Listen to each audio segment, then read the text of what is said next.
रेवती सुळे आणि सारंग लखानी यांचं लग्न महाराष्ट्राच्या राजकारणातलं काही दिवसांमधलं सर्वात मोठा चर्चेला गेलेला हा विषय. सुप्रिया सुळे यांची लाडकी लेक रेवती हिचा विवाह सोहळा मुंबईच्या जिओ वर्ल्ड कन्व्हेन्शन सेंटरमध्ये थाटामाटात पार पडला. आणि या सोहळ्याला कोण कोण उपस्थित होतं? शाहरुख खान, अमिताभ बच्चन, जया बच्चन, रणवीर कपूर, सलमान खान, बॉलिवूडचे जवळपास सगळे मोठे चेहरे होते. राजकारणात राहुल गांधी, मोहन भागवत, देवेंद्र फडणवीस, भागवंत माने असे सगळ्या पक्षाचे दिग्गज नेते एका मंडपाखाली जमले होते. मुकेश अंबानी, गौतम अदानी यांच्यासारखी उद्योगपती होते. थोडक्यात सांगायचं तर हे लग्न फक्त एका कुटुंब सोहळ्याचं नव्हतं, तर जणू हिंदुस्थानातल्या सगळ्या ताकदवान माणसांचा एकत्र मिलाफ होता. पण मित्रांनो, या भव्य सोहळ्यात एक गोष्ट अशी घडली जिची कोणालाच अपेक्षा नव्हती. शाहरुख खानच्या डान्सपेक्षा, अमिताभ बच्चनच्या उपस्थितीपेक्षा सोशल मीडियावर सर्वाधिक चर्चा झाली ती एका अनोळखी तरुणीची. पार्थ पवार यांच्यासोबत लग्न मंडपात आलेली उपमुख्यमंत्री सुनेत्रा पवार यांच्यासोबत चालणारी, आत्मविश्वासाने वावरणारी ती तरुणी नेमकी कोण? तिचं नाव कायनात धर. कायनात धर नेमके आहेत तरी कोण? पवार कुटुंबांशी त्यांचं नेमकं काय नातं आहे हे सगळं पाहूया आपण आजच्या या व्हिडिओमध्ये. मी आहे कृष्ण हजारे आणि तुम्ही पाहताय द मराठी वाना. तर मित्रांनो, कायनात धर यांच्याबद्दल जी माहिती समोर येत आहे ती अशी आहे. कायनात धर मूळच्या काश्मीरच्या आहेत. काश्मीर कुटुंबातून आलेल्या या तरुणी सध्या दिल्लीत वास्तव्यात आहेत. कालच्या विवाह सोहळ्यासाठी त्या दिल्लीहून मुंबईत आलेल्या होत्या. आता तुम्हाला वाटेल की एवढ्या मोठ्या लग्न सोहळ्यासाठी दिल्लीहून मुंबईला यायचं म्हणजे काहीतरी विशेष कारण असेलच ना? आणि हो, ते कारण आहे. पवार कुटुंबाशी त्यांचा अत्यंत जवळचं व कौटुंबिक संबंध आहेत.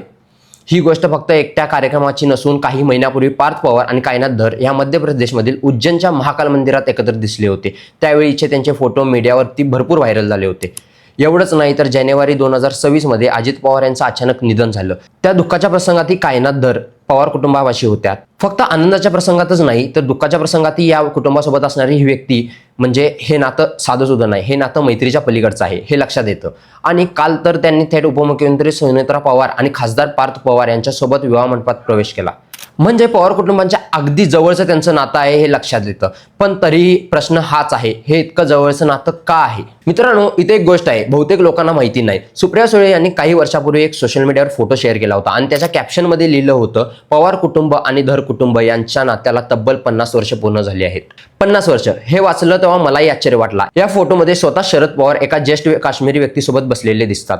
त्यांची पत्नी, आणखी काही त्यांच्या कुटुंबाचे सदस्य या फोटोमध्ये आहेत. भिंतीवर दाल लेकचे आणि हाऊसबोटीचे काश्मीरी चित्र आहेत. तांब्या पितळेची काश्मीरी वास्तू दिसत आहेत. हे स्पष्ट एका काश्मीरी कुटुंबाचे घर आहे हे दिसून येतं. त्या फोटोमध्ये कायनात धर नाहीत, पण त्यांच्या कुटुंबातले ज्येष्ठ व्यक्ती आहेत हे दिसून येतं. आता हे 50 वर्षाचं नातं आलं तरी कुठून? तर मित्रांनो, धर कुटुंबाचा इतिहास फार मोठा आहे. दुर्गाप्रसाद धर, ज्यांना डीपी धर म्हणून ओळखायचे, हे काश्मीरच्या इतिहासातले एक अत्यंत महत्त्वाचे व्यक्ती होते. 1971च्या बांगलादेशच्या मुक्तीयुद्धात भारताची जी डिप्लोमॅटिक स्ट्रॅटेजी होती त्याचे ते चीफ आर्किटेक्ट होते. इंदिरा गांधींचे ते सर्वात विश्वासू सल्लागार म्हणून ओळखले जायचे. USSR मध्ये भारताचे राजदूत म्हणून त्यांनी काम केलं. भारत सोव्हिएत मैत्री कराराचे ते शिल्पकार होते. शिमला करारातही त्यांची महत्त्वाची भूमिका होती. एवढं मोठं व्यक्तिमत्व. आणि शरद पवार त्याच काळात 1972-73च्या दशकात इंदिरा गांधी यांच्या काँग्रेसमधील महाराष्ट्राचे नेते म्हणून कार्यरत होते. दिल्लीच्या सत्तेच्या गलियारांमध्ये डीपी धर आणि शरद पवार यांची ओळख झाली आणि ती मैत्री पुढे 50 वर्षे टिकली. डीपी धर यांचं 1975 मध्ये वयाच्या अवघ्या 57व्या वर्षी निधन झालं. पण त्यांचे पुत्र विजय धर यांनी ही मैत्री पुढे जपली. विजय धर आज 83 वर्षाचे आहेत. ते श्रीनगरमधील दिल्ली पब्लिक स्कूलचे चेअरमन आहेत, ज्याची स्थापना त्यांनी त्यांच्या वडिलांच्या स्मरणात केली होती. विजय धर यांना 3 मुलं आहेत, विकास, विशाल आणि कनिका. आता या सगळ्यांच्या माहितीवरून आपल्याला एक गोष्ट स्पष्ट होते की कायनात धर या कदाचित धर कुटुंबातल्या असू शकतात.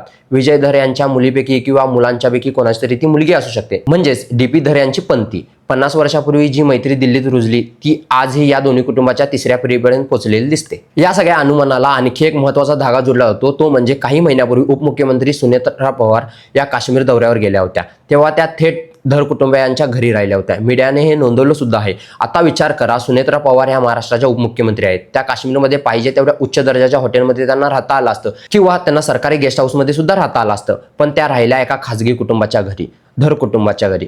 फक्त पार्थ पवार यांची मैत्रीण आहे म्हणून एवढ्या मोठ्या पदावरील व्यक्ती त्यांच्या घरी राहणार नाही.